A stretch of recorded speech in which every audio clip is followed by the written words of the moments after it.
Bapak Ibu Saudara sekalian, saya mulai mesbah kehidupan ini dengan sebuah cerita di mana ada dua orang sahabat.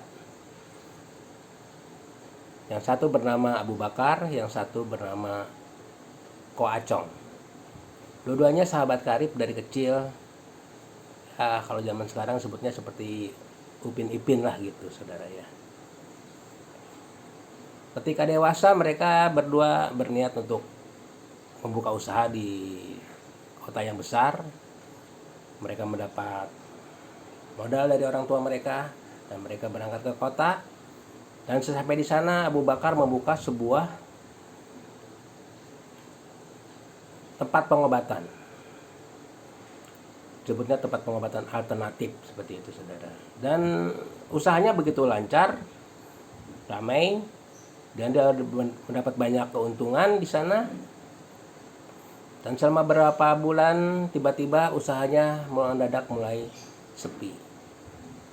Dia mulai berpikir kenapa bisa sepi. Lalu dia periksa penyebabnya dan tiba-tiba dia melihat ada sebuah tempat pengobatan juga yang dibangun di sana, yang dibuka di sana. Dia lihat di situ ada pelang mereknya yang besar, pengobatan ala Tiongkok. Bila tidak sembuh dikembalikan 3 kali lipat. Otomatis yang berobat ke sana sangat ramai. Mereka sampai mengantri. Abu Bakar mulai berpikir, wah, kurang ajar juga ini saingan saya ini, katanya. Yang ini yang membuat usaha saya sepi. Lalu dia mulai berpikir, timbul dalam hatinya iri hati, kebencian. Dan di satu sisi dia juga ingin mencari kesempatan dalam kesempitan. Karena di situ tertulis bila tidak sembuh dikembalikan 3 kali lipat. Lalu dia mulai ikut mengantri untuk berobat. Dan dia lihat ternyata yang di sana sahabatnya sendiri, si Ko Acong yang buka usaha itu. Ko Acong senang lihat sahabatnya datang, Abu Bakar. Hei Abu Bakar, mengapa kau kesini? Lalu Abu Bakar mulai aksinya, saudara. Dia bilang, oh begini Ko Acong, belakangan ini saya mulai mendapat penyakit yang aneh. Mulut saya tidak bisa merasakan apa-apa, dan hidung saya juga tidak bisa mencium bau apa-apa. Mungkin kau punya obatnya yang bagus untuk saya. Lalu Ko Acong berkata, oh itu masalah yang mudah, masalah yang gampang. Lalu dia mulai berteriak ke asistennya, Mecon, katanya, bawa kotak obat nomor 15. Lalu Mecon datang membawa kotak nomor 15, saudara. Setelah dibuka kotak itu, nah coba Abu Bakar kau makan nih obat ini. Dalam kotak itu Abu Bakar melihat seperti coklat yang berlendir dengan sedikit putih-putih. Dia mulai merasa ini sangat akrab dengan dia ketika dia kecil. Dan baunya juga nggak beda-beda jauh, hampir sama, saudara. Udah sering dia cium ini. Tapi dia penasaran, masa iya obatnya seperti ini? Lalu dia mulai colek, saudara. Lalu dia colek, dia makan, dan dia muntah-muntah, saudara. Hei Acong, kau ini kurang ajar, katanya. Ini kan tai ayam. Lalu Ko Acong bilang, wah, ternyata kamu sudah sembuh Abu Bakar. Silakan bayar di kasir 300.000. Abu Bakar merasa tertipu, saudara. Dia marah-marah. Udah makan dikasih tai ayam, suruh bayar lagi 300.000. Minggu depan dia memulai lagi triknya yang baru. Dia penasaran dengan si Acong ini. Kurang ajar nih si Acong, mesti gua kerjain juga nih si Acong. Minggu depan dia balik lagi, saudara. Hei Ko Acong, oh Abu Bakar, wah, ada apa lagi kamu kesini, katanya. Ini nih, saya punya penyakit yang aneh lagi. Tiba-tiba saya tidak bisa mengingat masa-masa yang 2-3 hari sebelumnya, seperti amnesia seperti itu. Kamu punya obat yang bagus buat saya. Oh, itu gampang Abu Bakar, kamu tenang saja. Dan kata 2-3 hari yang lalu, Kwacong, sehari sebelum aja udah lupa saya. Seperti itu. Jadi punya penyakit lupa, saudara, yang parah. Lalu si Acong berteriak lagi kepada asistennya, "Hei Mecen, ambil kotak nomor 15. Mecen datang dengan kotak 15. Tentu saja Abu Bakar kaget. Ini kotak yang kemarin, ya, yang isinya tai ayam. Dia marah. Acong, jangan kurang ajar kau. Ini kan tai ayam isinya, katanya. Kau mau tipu aku lagi, katanya. Seperti itu. Lalu Acong bilang apa? Wah, ternyata kamu sudah ingat sekarang ya. Kamu sudah sembuh. Ya, silahkan bayar lagi ya di kasir 300.000.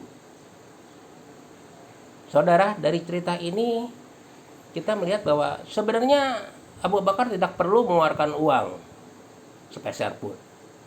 Tapi karena iri hati, karena kebencian, karena ingin mengambil uang orang lain, dia akhirnya harus kehilangan uangnya sendiri. Kita lihat bahwa firman Tuhan mengatakan dalam Amsal, jagalah hatimu dengan penuh kewaspadaan, karena disitulah terpancar kehidupan. Amsal 4 ayat 23.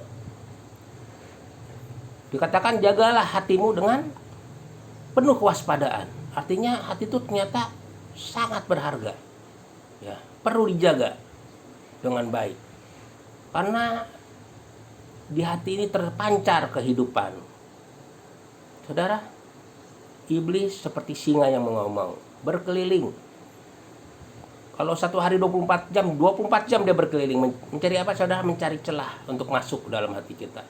Celah itu suatu yang kecil mungkin ya, tapi dia mencari celah sekecil apapun untuk bisa masuk ke dalam hati kita, merusak kehidupan kita. Dan bila hati kita sudah dimasuki oleh iblis, maka di situ kehidupan kita akan hancur, ya.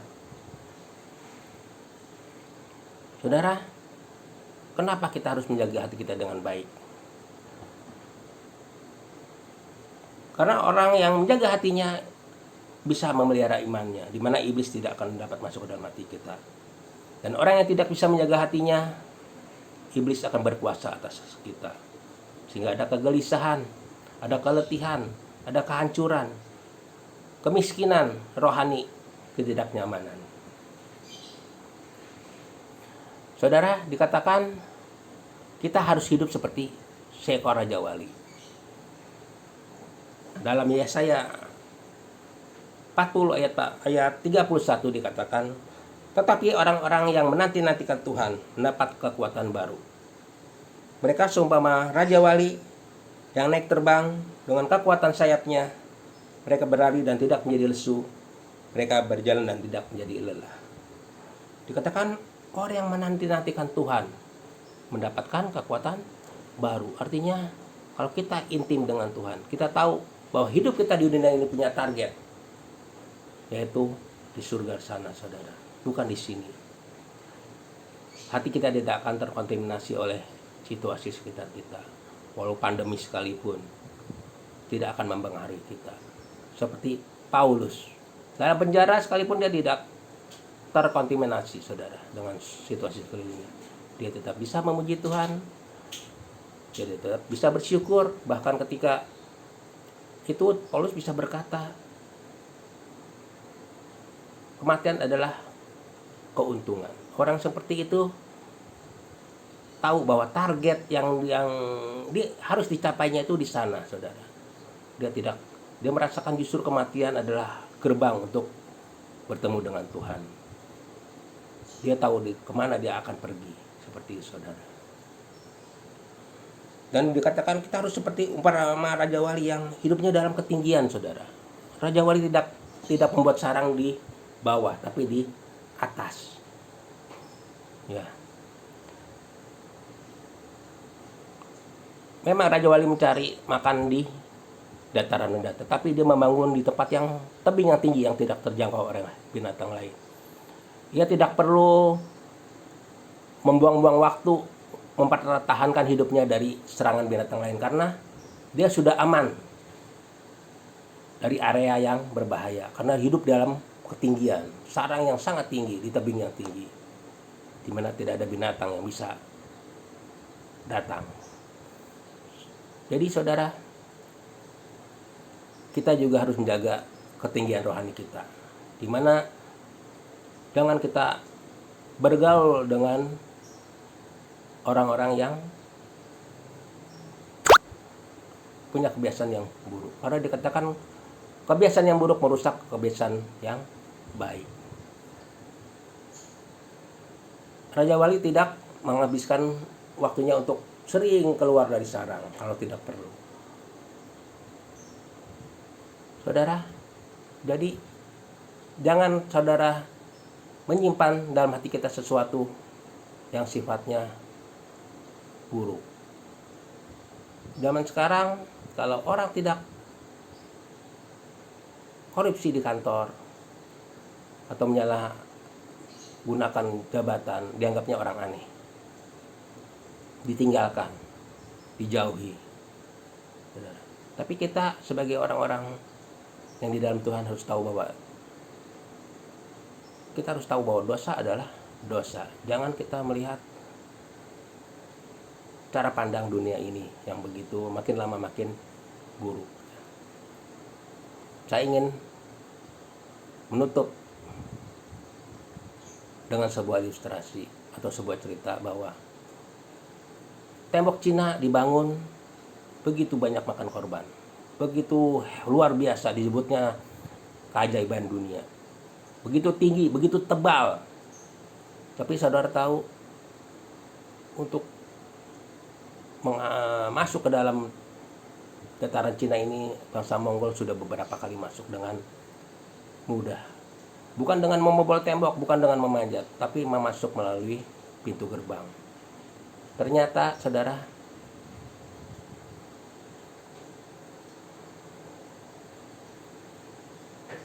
banyak orang-orang yang bisa dibeli dengan uang sehingga pintu gerbang itu dibukakan. Demikian juga hidup kita. Kita harus tetap menjaga hati supaya iblis tidak gampang masuk. Jangan tergoda oleh godaan iblis. Demikianlah mesbah kehidupan. Amin. Haleluya.